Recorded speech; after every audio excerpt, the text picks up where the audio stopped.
Okay, Bismillahirrahmanirrahim. Assalamualaikum warahmatullahi wabarakatuh. InsyaAllah Mu'alimah akan ajar berkenaan dengan subtopik pengurusan kredit dan hutang.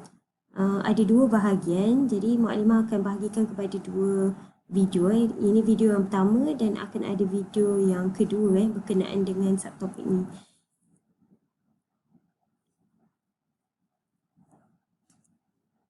Okey, kita tengok beberapa definisi istilah penting. Yang pertama adalah kredit, yang kedua adalah hutang dan yang ketiga adalah belanjawan peribadi. Mungkin sebelum ni semua dah dengar berkenaan dengan debit. Debit berkaitan dengan simpanan. Kalau kredit berkenaan dengan hutang, dia terbalik, debit dan kredit. Jadi kalau ada kad ATM kita yang kita ada simpanan tu, kita panggil kad debit. Jadi bila kita beli guna kad debit tu, dia akan tolak daripada simpanan kita. Kalau kredit ni, dia tak ada duit dalam simpanan, tetapi kita ada satu had limit yang diberikan oleh bank kepada seseorang. Okey, contoh had limit adalah RM5,000 contohnya. Jadi seseorang tu boleh menggunakan kad kredit untuk membeli barangan bernilai RM5,000 atau ke bawah, tetapi dia dalam konteks pinjaman ataupun hutang. So boleh baca ni, dia adalah satu perjanjian kontrak. Okey, ataupun jumlah wang yang boleh dipinjam. Kad kredit ni antara gambar-gambar kad kredit. Mungkin antum ada tengok ibu atau ayah kita menggunakan kad kredit untuk pembelian barang. Okey, hutang adalah satu amount yang telah dipinjam tetapi belum dilunaskan. Okey, belanjawan peribadi ni adalah anggaran pendapatan dan perbelanjaan seseorang individu untuk satu tempoh tertentu. Ini definisi saja. Okey, cara pengurusan kredit dan hutang dengan bijaksana. Okey. Jadi untuk supaya kita dapat menguruskan kredit kita dengan baik, so apa yang kita kena buat adalah yang pertama,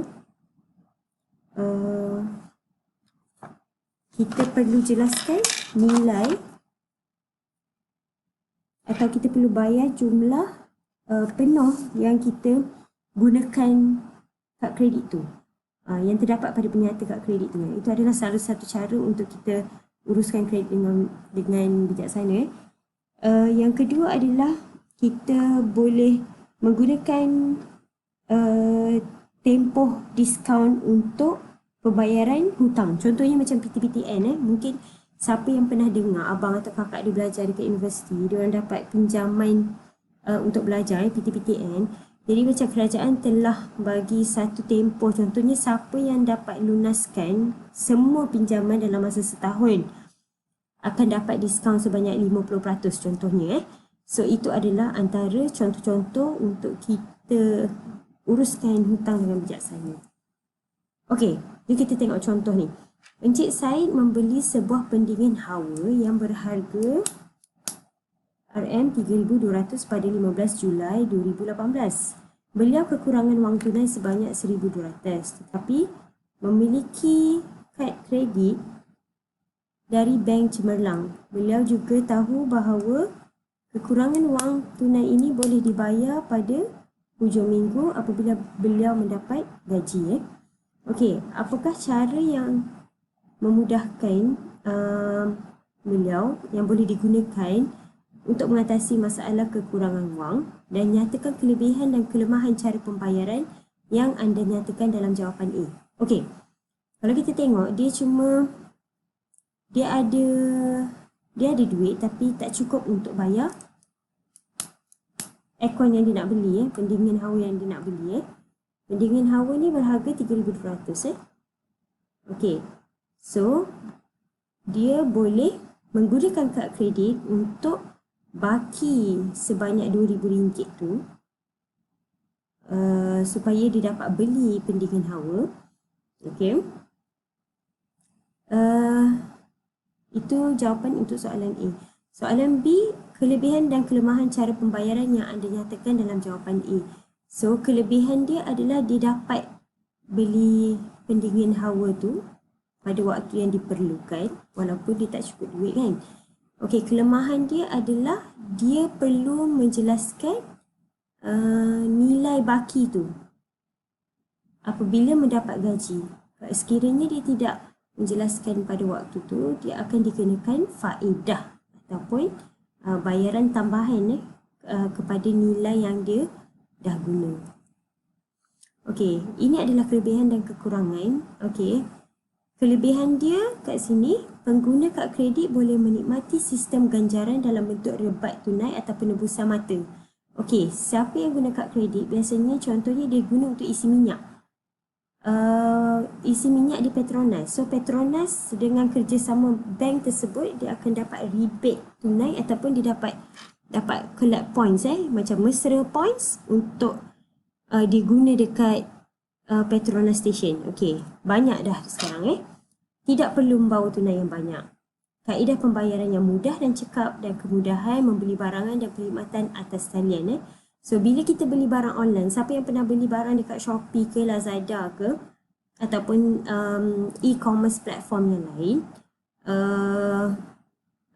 antum akan dapati biasanya kita boleh bayar melalui online banking ataupun menggunakan kad kredit. Itu saja caranya So itu adalah kelebihan lah. Kalau siapa yang ada cash saja, dia tak ada kad kredit ataupun dia tak ada online banking, dia tidak boleh membeli barangan online. Okey. Ini adalah kekurangan kad kredit. Seseorang tu dia akan dibebankan dengan charge Kita ada charge yuran tahunan, charge keuangan, faedah sekiranya kita tak dapat membayar pada waktu yang ditetapkan. Charge lain seperti charge pendahuluan wang tunai dan charge bayaran lewat juga jika kita lewat untuk membayar. Yang kedua adalah berbelanja lebih daripada sepatutnya sebab kad kredit ni adalah duit yang kita hutang dulu. Dia bukan duit yang kita simpan. Dia terbalik yang debit tadi. Okey, jadi ada kemungkinan orang itu akan berbelanja lebih daripada sepatutnya. Dan seterusnya, nombor 3 adalah sesetengah kedai tidak menerima pembayaran melalui kad kredit. Okey, ada beberapa syarat kelayakan kad kredit ni. Dia mesti 21 tahun ke atas, dia ada gaji atau pendapatan minimum dan dia ada syarat lain yang ditetapkan oleh bank dan dia kena mempunyai slip gaji. So ini adalah syarat untuk mempunyai kad kredit. Kad debit tak ada syarat rasanya syarat dia mungkin usia saja. Jadi kebanyakan antum mungkin ada yang dah ada kad debit. Okey.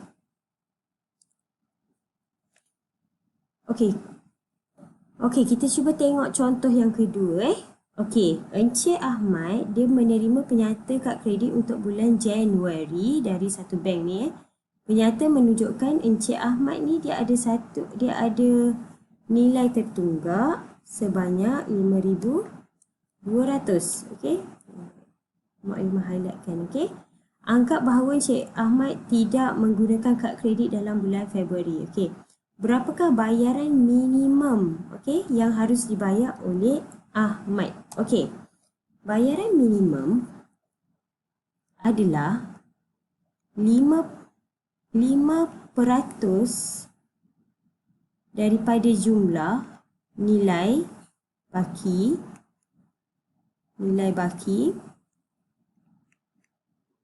sekejap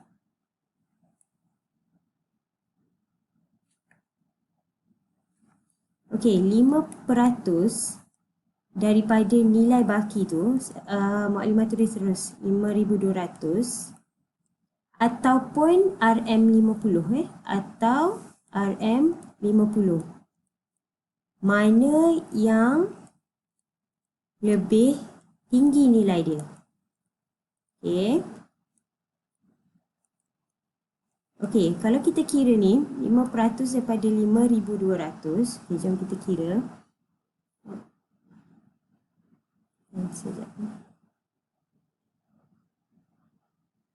Okey, kalau kita tengok 5% daripada 5%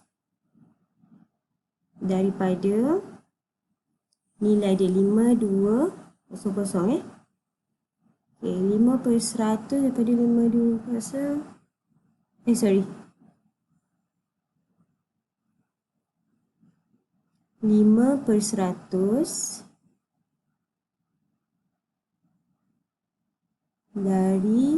darab 5200 Okey, 260 kita sambung balik kat sini. Okey.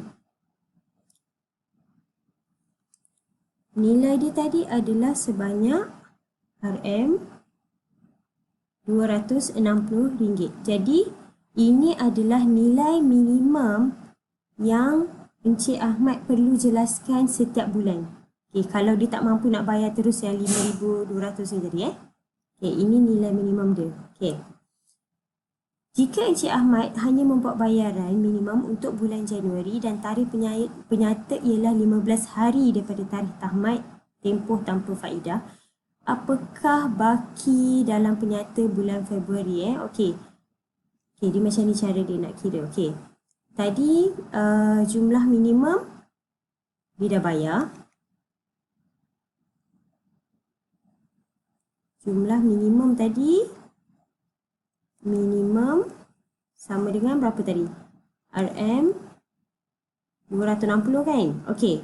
So, baki dia adalah RM 5200 tolak RM 260. So, kita akan dapat boleh kira guna kalkulator RM 4 9. Okey, 4940. Okey, ini baki dia So sebab dia dah bayar tadi nilai minimum. So kita nak kira berapa faedah yang dikenakan. Okey, faedah yang dikenakan adalah RM. Yang ni 4940. Okey, darabkan dengan 18%. 18% ni adalah apa? 18% ni adalah faedah tahunan. Okey, dan ini adalah faedah tahunan bermakna dia jumlah hari dia adalah 15 tadi sebab dia bagi kata tadi kat sini 15 hari So kita akan buat macam ni. 15 per 365. 365 ni adalah nilai jumlah hari dalam setahun. So ni 15 per 365 darab dengan 18 per 100. Ini dia punya faedah tahunan darab dengan baki tertunggak. Okey. Jom kita kira berapa.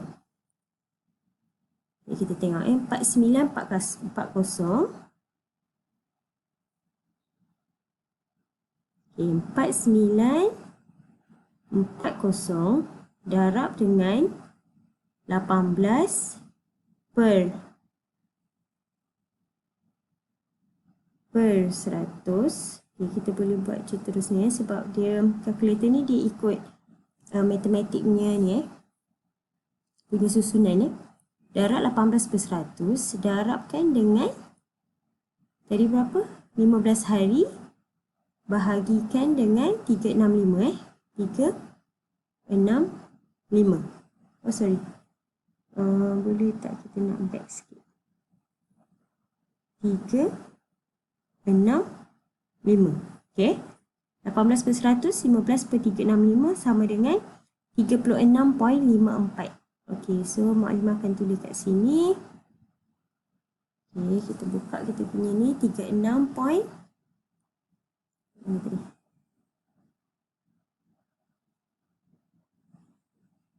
Sama dengan RM 36.54 tadi kan. Okey, ini adalah faedah yang dikenakan. Okey, so baki tertunggak pada bulan Februari, ini Februari adalah RM 4940 tambah dengan ni RM 3654 sama dengan kalau tambah 3654, so kita akan dapat RM 4940. So kita akan dapat 4976 4976.54.